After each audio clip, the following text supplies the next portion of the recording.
Welcome to the fun side of YouTube. This channel is packed with entertaining, creative, and sometimes unexpected content that's guaranteed to keep you smiling. Hit subscribe and let's have some fun together. My boyfriend left me alone the night I lost our baby. Conference call, he texted. Couldn't be helped. His mother told me I was being hormonal.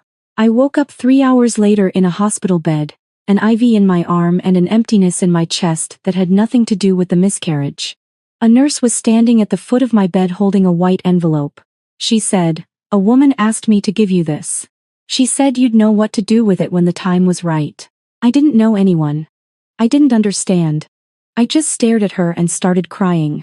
The cramps had started on a Tuesday, which felt unfair somehow, like losing a child should at least happen on a dramatic day, a stormy Friday or a gray Sunday morning. But it was a Tuesday in October, and I was alone in our apartment making pasta when the pain hit me so hard I had to grab the counter just to stay standing. Daniel and I had been together for 7 years. We weren't married, but we'd been talking about it. He'd given me a ring on my birthday the previous spring, a thin gold band with a single diamond that he said was practical, not flashy, because that was who we were. Practical people. We had a joint savings account and a 5-year plan and a lease with both our names on it. We had a baby we'd found out about 6 weeks earlier, a surprise that had scared us both before becoming something we were quietly, carefully beginning to love. I had told him 3 times in the past 2 weeks that something felt off. The spotting. The way the nausea was different from normal first trimester nausea. Sharper and lower, more like dread than sickness. He'd listened with that patient expression he used when he thought I was worrying unnecessarily. "You're a first-time mom," he said once, scrolling through his phone. "Everything feels wrong, that's normal." His mother, who had taken a particular interest in my pregnancy in a way that felt more like surveillance than warmth, told me at Sunday dinner that her generation had simply gotten on with things. "Women today catastrophize," she announced to the table while I sat there with a forkful of green beans halfway to my mouth. When the pain hit that Tuesday evening, I called Daniel first. He didn't answer. I called again and he picked up on the 4th ring, already sounding impatient, the background noise of what I would later understand was a restaurant murmuring behind him. "I'm in the middle of something," he said. "What's wrong?" I told him I was bleeding, that the pain was bad, that I needed him to come home or meet me somewhere. "How bad is bad?" he asked. "Like, should I call 911 bad? Or can you drive yourself?" I drove myself. The ER intake nurse was kind in that efficient way that emergency room nurses have, warm but never still, always moving while she listened. She got me into a room quickly, and the ultrasound technician came and the doctor came and everyone spoke in careful voices that told me everything before they said a word. Complete miscarriage, they called it. 11 weeks and 4 days. I asked if there was anything that could have been done differently, and the doctor said no, that these things happen, that it wasn't my fault, that my body had done nothing wrong. I nodded because nodding was the only thing I could manage. Daniel's text came while they were finishing paperwork. Conference call ran long. "You okay?" "On my way." He arrived 90 minutes after that. I was already in a private room by then, hooked to an IV for fluids, staring at the ceiling. He came in smelling faintly of wine and something else I couldn't identify at the time. He sat beside my bed and held my hand and said all the right things. He was sorry, he should have come sooner, he loved me, we would try again when I was ready. I lay there listening to his voice and feeling something strange happening inside me, something quieter and colder than grief. It was the sensation of seeing something clearly for the first time after years of looking at it through frosted glass. "He went home that night to get some sleep," he said. I told him I understood. I did not sleep. I lay in that room with its humming monitors and its antiseptic smell and I thought about 7 years. I thought about his father's retirement party, which he'd missed because of a work trip. I thought about the time I had pneumonia and he'd slept on the couch for a week because he couldn't afford to get sick before his quarterly review. I thought about every moment he had chosen convenience over presence and how I had found a way to reframe each one, to make it make sense, to smooth it into something that fit my story of us being solid and practical and real. I thought about our baby. On the second morning, a different nurse came in, not the one from the night before. She was older, somewhere in her 60s, with silver hair and the kind of calm that comes from having seen everything. She took my vitals and wrote something in her chart and then she paused at the foot of my bed and looked at me directly, the way medical professionals almost never do. "How are you feeling?" she asked. Not in the clinical way. In the human way. "Like I don't know anything," I said. She nodded like that was the right answer. Then she reached into her pocket and placed a white envelope on my blanket. My first name was written on the front in handwriting I didn't recognize, careful and even, the kind of handwriting that belongs to someone who was taught penmanship as a child. "A woman came by early this morning," the nurse said. "Before visiting hours. She specifically asked for you by name and by room number. She said to tell you she was sorry she couldn't stay, but that you'd understand why when you read it." She paused. "She paid your hospital bill, sweetheart. The full amount. It was already cleared by the time I came on shift." I stared at the envelope. "Who was she?" "She didn't give her name. But she asked about you. She asked if you were alone last night."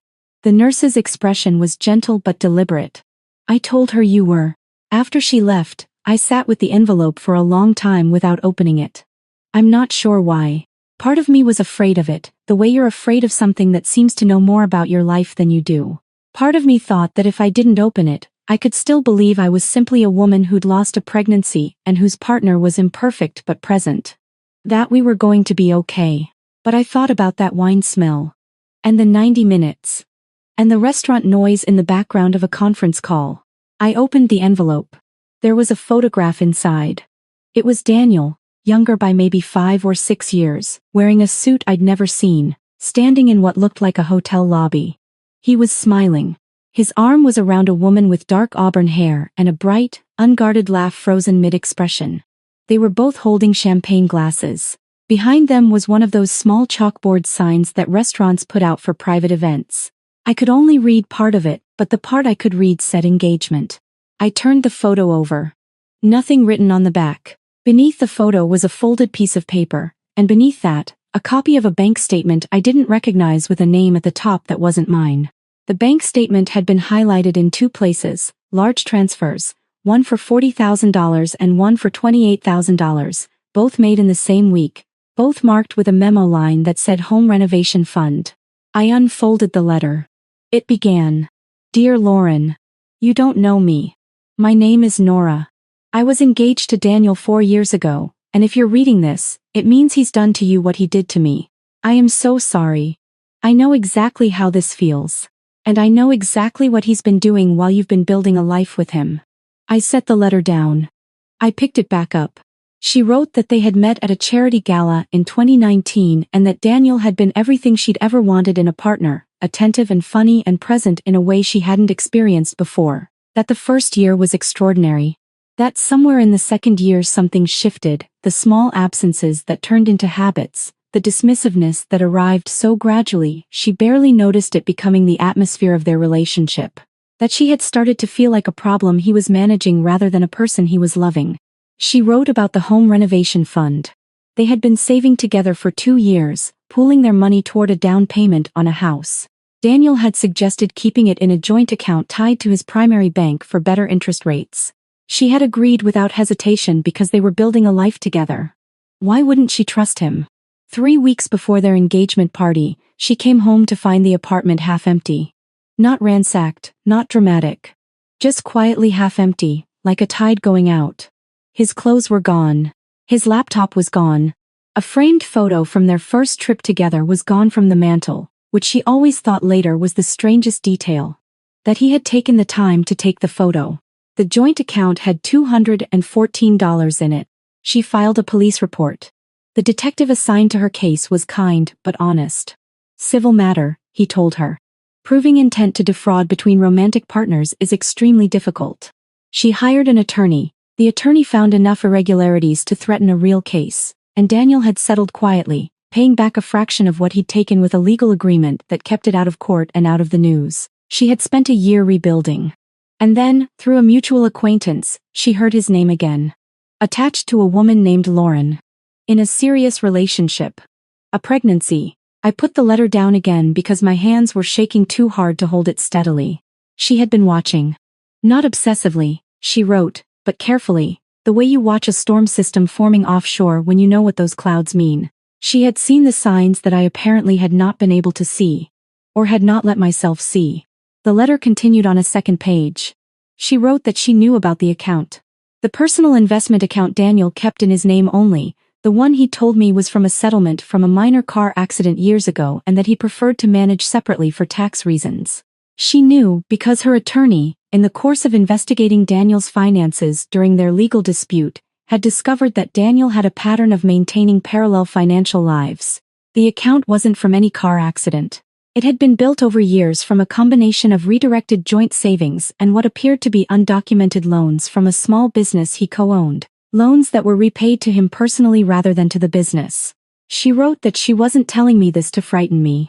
She was telling me because she wished someone had told her. At the bottom of the letter was a name and a phone number. Underneath the name, she'd written 3 words: call her. Trust her.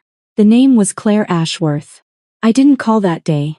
I lay in that hospital bed and I cried until the crying became something quieter and more internal. Daniel came back in the afternoon with a coffee from the place I liked, and flowers from the hospital gift shop, still in their cellophane wrapper, and I watched him arrange them in the plastic water pitcher they give you for a vase, and I thought, I don't know you. I thought it with a kind of stillness that surprised me. Not rage. Not devastation. Just clarity. Arriving after a long time of being absent. You're going to come home tomorrow, he said. And we're going to take a few days and just rest. Both of us. Sure, I said. He didn't notice anything different in my voice. That told me something too. I was discharged the following morning. Daniel was at work, which he'd apologized for, back-to-back meetings he couldn't reschedule. I took a rideshare home, sat in the back seat with Nora's letter in my bag and looked out the window at the city moving past, and I thought about patience. About what it requires. About what it costs. I called the number from my bathroom with the door closed that evening. Claire Ashworth picked up on the second ring. Her voice was low and precise, the kind of voice that doesn't waste words or warmth on people who haven't earned either. Lauren, she said, not a question. I wondered when you'd call. How did you know it was me?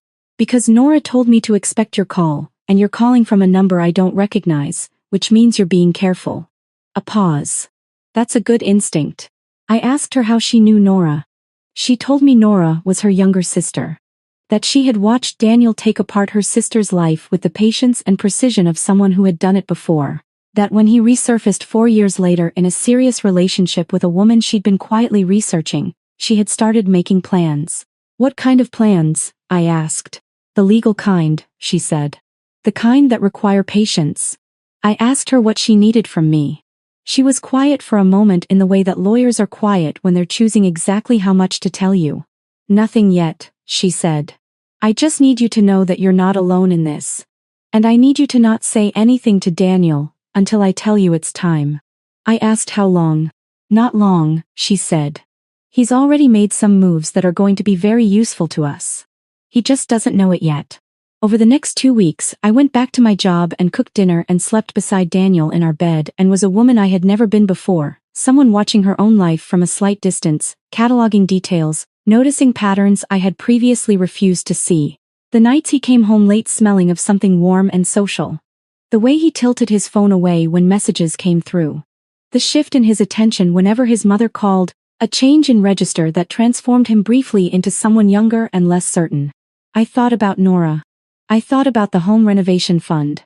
I thought about what it means to trust someone so completely that you don't notice them building an exit behind your back. Claire called me 10 days later and asked if we could meet. Not at my apartment.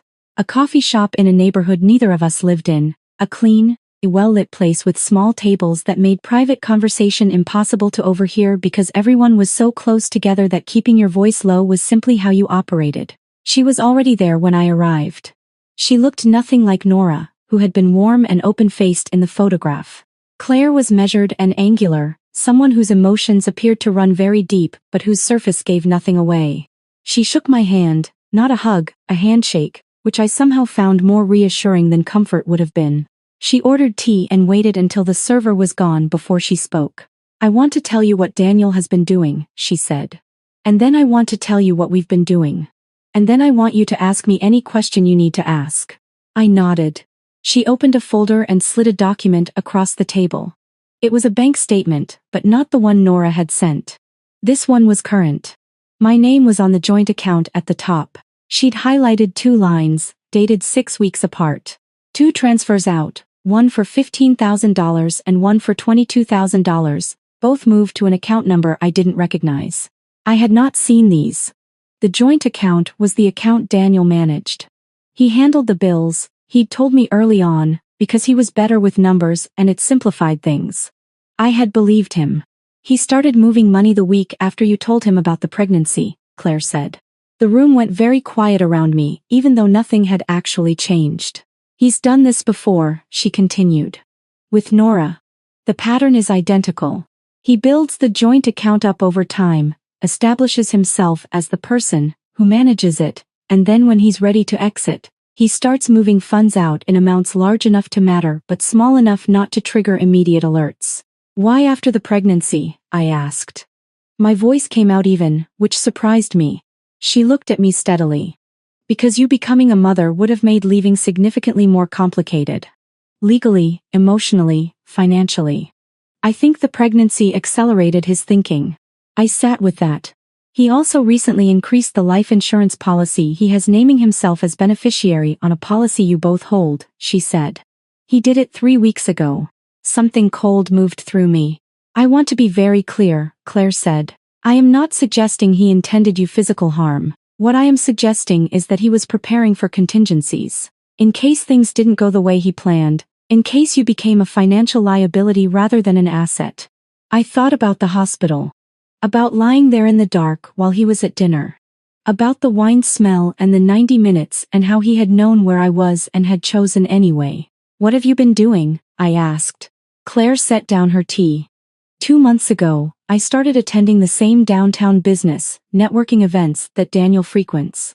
He has a type when it comes to professional contacts. Women who are new to the city, or at least new to his circle. Accomplished but not connected to anyone who would recognize him. Interested in investment and finance. She paused. I am all of those things and I am very good at listening. I stared at her. You've been meeting with him. Professionally, she said, and the word was precise. I presented myself as a financial consultant recently relocated from Boston. He approached me. He always approaches. Over the course of 3 meetings, I allowed him to explain to me how he structures certain private investment vehicles. He was very eager to share. Men who are running a long con like talking about how clever they are to someone they think has no idea.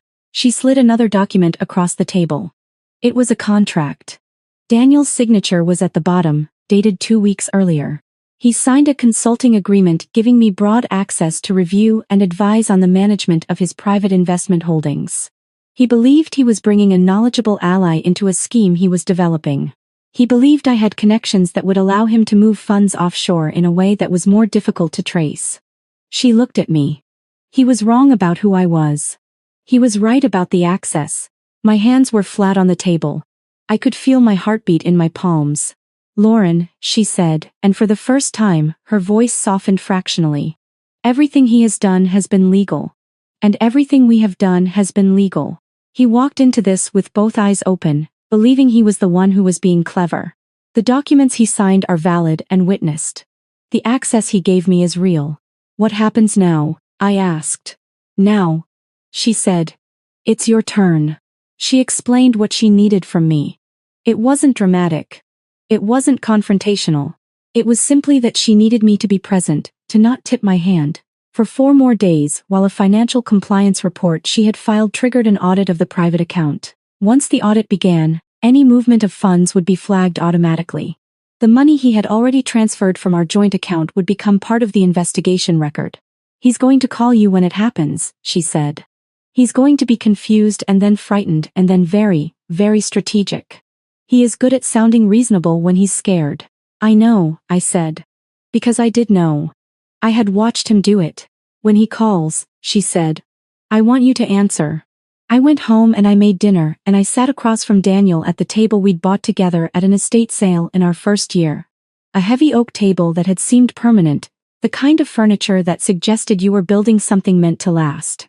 And I watched him eat and talk about a podcast he'd been listening to and ask me whether I was sleeping better, and I thought, you practiced this. This ease. This normalcy. You practiced it with her first. The call came on a Thursday morning while I was at work. Daniel's name on my screen.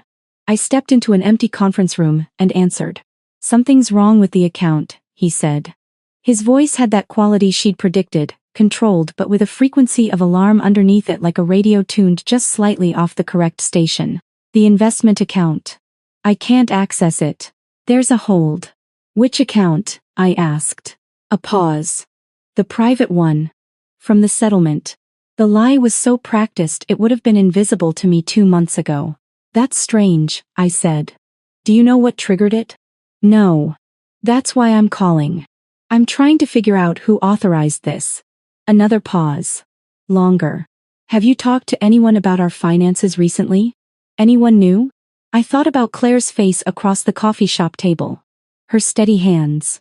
Nora's letter. The photograph. The home renovation fund. The $37,000 gone from our joint account. Not that I can think of, I said. He was quiet for a moment. Okay. I'm sure it's just a compliance thing, I'll sort it out. I'm sure you will, I said. I heard him exhale, reassured. He told me he loved me. I told him I had to get back to a meeting. 2 hours later, Claire texted me a single line. The audit is active. All accounts frozen pending review. My phone rang again that evening. Daniel's voice had lost its controlled quality entirely. He was at the apartment when I got home, sitting at the kitchen table with his laptop open. And he looked like a man who had been running a very long distance and had just realized he wasn't going to make it to the finish line. There's a compliance review, he said. Someone filed a report.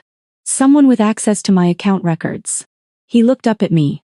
Lauren, is there anything you want to tell me? I set my bag down. I thought about Nora writing that letter in the knowledge that she'd never be able to take back what she lost, but that she might be able to prevent someone else from losing it. I thought about 4 weeks in a hospital room wondering if someone who loves you will show up. There's something I want to ask you, I said. Where were you the night I called you from the hospital? Before you came. He opened his mouth and I saw the calculation happening behind his eyes, the same calculation that had been happening for years while I thought we were simply living our life. I told you, he said.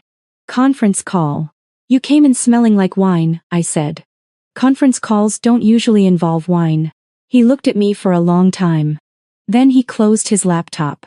Whatever someone has told you, he said carefully, you need to understand that it's not the full picture. I know about Nora, I said. The name hit him like a physical thing. I watched it land. I know about the home renovation fund, I said. I know about the $37,000 from our joint account. I know about the life insurance policy you increased 3 weeks ago. I know about the consulting agreement you signed. I paused. I know about the account that was never from any car accident. He was silent for a long time. When he spoke again, his voice had changed. Not to remorse. To something that had always been underneath the warmth, something functional and cold. You can't prove any of that, he said. I don't have to, I said. The audit team does. He stood up. This is fraud, Lauren. Whatever this woman told you, whatever she had you do, this is illegal and I will prove it. She had me do nothing, I said. You called her. You invited her to those meetings. You explained your investment structures to her. You signed the consulting agreement. I picked up my bag. You signed it 3 times, Daniel. She told me you were very thorough. He said my name. He said it the way he had said it in that hospital room while the monitors beeped and I was an emptied-out version of myself, the way that had always made me feel held. It didn't work anymore. I called Claire from the sidewalk outside our building. She answered immediately. He knows, I said. Good, she said. That means we can move to the next part. The next part was a meeting, 2 days later, at the offices of a firm I'd never heard of in a building downtown with a lobby full of uncomfortable modern furniture and the particular silence of places where serious financial consequences are sorted out. Claire was there. Nora was there. Seeing Nora in person was strange and not strange. She was smaller than I'd expected from the photograph, and older, not old, but with something in her face that hadn't been there in that champagne glass moment. An awareness that lived just behind her eyes. A knowledge that some things don't go back to the way they were. She stood up when I came in and hugged me without asking, just opened her arms, and I let myself be held by a woman I'd never met who understood exactly what I was carrying. I'm sorry, she said. For both of us. We sat across from the compliance attorney together, Claire beside us, and we listened as the findings were explained. The transfers from the joint account were recoverable under fraud statutes given the documented pattern. The private investment account would be subject to full review and probable restructuring under the consulting agreement terms, which Claire had written with exactly this outcome in mind. The life insurance policy had been flagged for investigation given its timing relative to documented financial manipulation. His employer, contacted as part of standard compliance procedure, had discovered that the private investment account had received what appeared to be improperly redirected funds from a business expense account he managed. He was terminated that afternoon. His attorney, contacted about representation in the compliance matter, declined the case when the retainer check bounced. Claire walked us out of the building into the October afternoon. The same month it had started. The air had that particular clarity that comes after rain, everything sharper than you expect. What happens to him now? I asked. He settles or he litigates, she said. If he's smart, he settles. The civil findings alone create a record that makes litigation inadvisable. She looked at me. He'll be fine in the long run. Men like him always are. But fine is very different from what he had planned. Nora slid a folder across to me. It contained a single document. My name at the top. The amount below, it was the $37,000 that had been moved from our joint account, plus recovery fees, plus the portion of her own settlement that had been designated for exactly this purpose, for the next woman, if there was one. There's also an apartment, she said. Month to month, already paid through the end of the year. It's small, but it's yours, if you want it. I didn't know if you'd want to stay in the old place or not. I thought about the oak table at the estate sale. The ring he'd called practical. The pregnancy test I'd taken alone in the bathroom at 6 in the morning, standing there in the dark holding it. I don't want to stay, I said. She nodded like she'd expected that. The apartment was on the 4th floor of a building 3 neighborhoods over, with windows that faced east and morning light that came in at an angle that felt almost aggressive in its brightness. I moved in on a Saturday with 2 carloads of things and a sense of starting that was so unfamiliar it felt like a different language I was learning to speak. Nora helped me carry boxes. She brought soup, actual homemade soup, and we sat on the floor of the empty living room and ate it from paper bowls while the city hummed outside the windows. She told me about the months after Daniel, the ones she called the inventory months, where every day you find out what you actually have, what you actually are, underneath the life you thought you were building. It's not all bad, she said. Some of it is genuinely surprising. I thought about that. I was still thinking about it weeks later when I ran into Claire at a coffee shop near my new office. She was with 2 women I didn't know, and she waved me over and introduced me, and we talked for 40 minutes about nothing connected to Daniel at all. Just work and the city and a restaurant that had opened nearby that everyone seemed to have an opinion about. Walking home, I thought about patient women. About what it actually means to win differently. Not the dramatic version, not the scene you imagine when you're in the worst of it. When winning looks like watching someone suffer the way they made you suffer. The real version is quieter than that. It's an apartment with good light and a bowl of soup on the floor, and the knowledge that the next time someone tries to tell you that you're catastrophizing, you'll know the difference between that and the truth. Months later, I heard through the mutual acquaintance network that Daniel had moved to another city. That he was working at a firm smaller than the one he'd been fired from, going by his middle name professionally, which is what people do when they're hoping geography and a small rebranding will be enough. Apparently his mother told people at her church that he'd made some bad investments. I don't know if he's learned anything. I don't know if men like that do.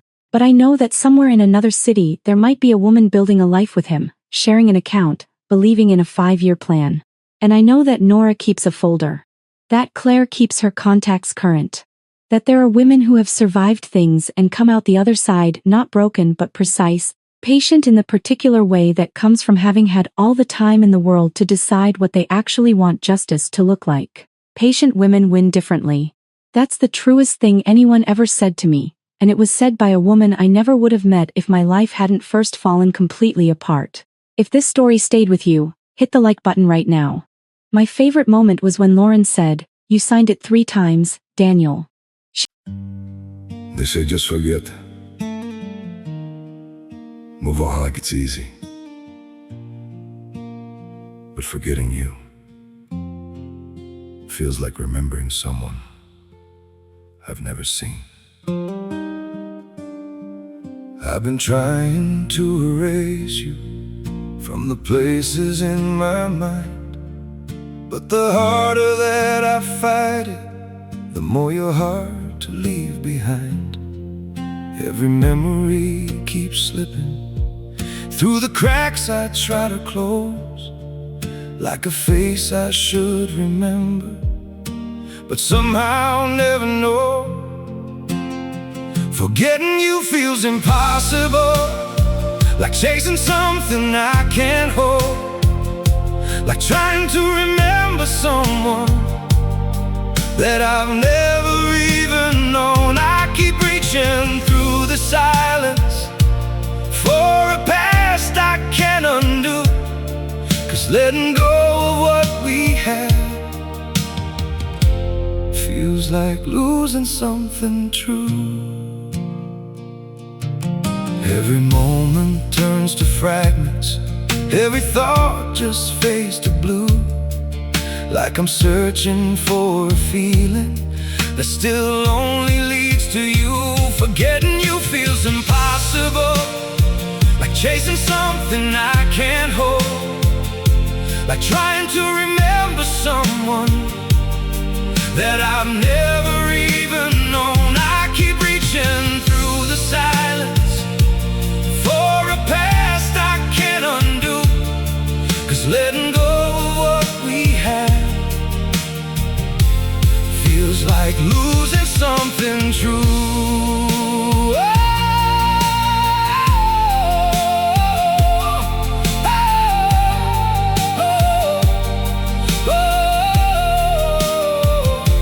If I never met you, maybe I would know just how to heal, but now every empty moment still reminds me what is real. Forgetting you feels impossible, like chasing something I can't hold, like trying to remember someone that I've never even known. I keep reaching through the silence for a past I can't undo, 'cause letting go of what we had feels like losing something true.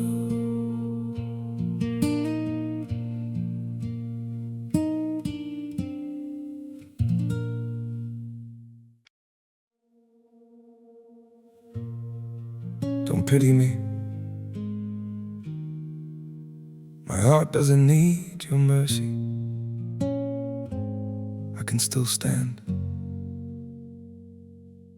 on my own.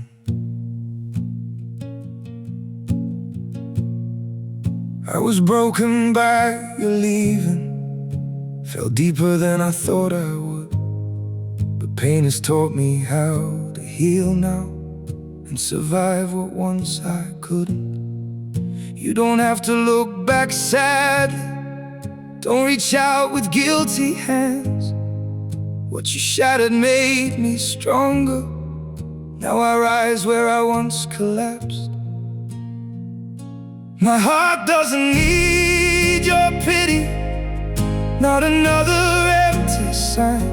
I've got enough strength left within me to rebuild this life of mine. My feet are steady through this sorrow, I can stand through all the pain. You don't have to save me, darling, I'll learn to breathe again. I once begged for your affection, now I've learned my worth in scars. And the man you left in pieces found his own way through the dark. My heart doesn't need your pity, not another empty sign. I've got enough strength left within me to rebuild this life of mine. My feet are steady through the sorrow, I can stand through all the pain. You don't have to save me, darling, I'll learn to breathe again.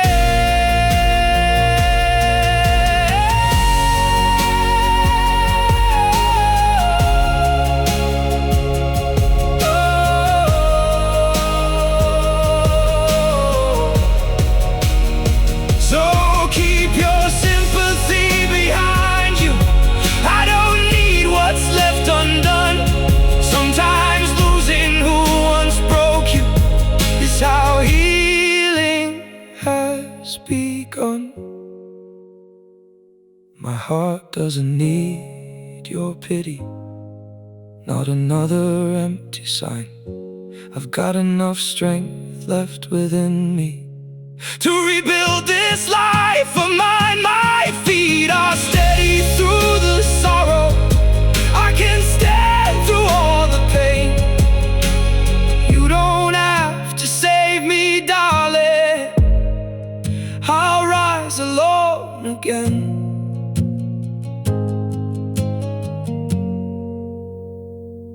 I'll rise alone again.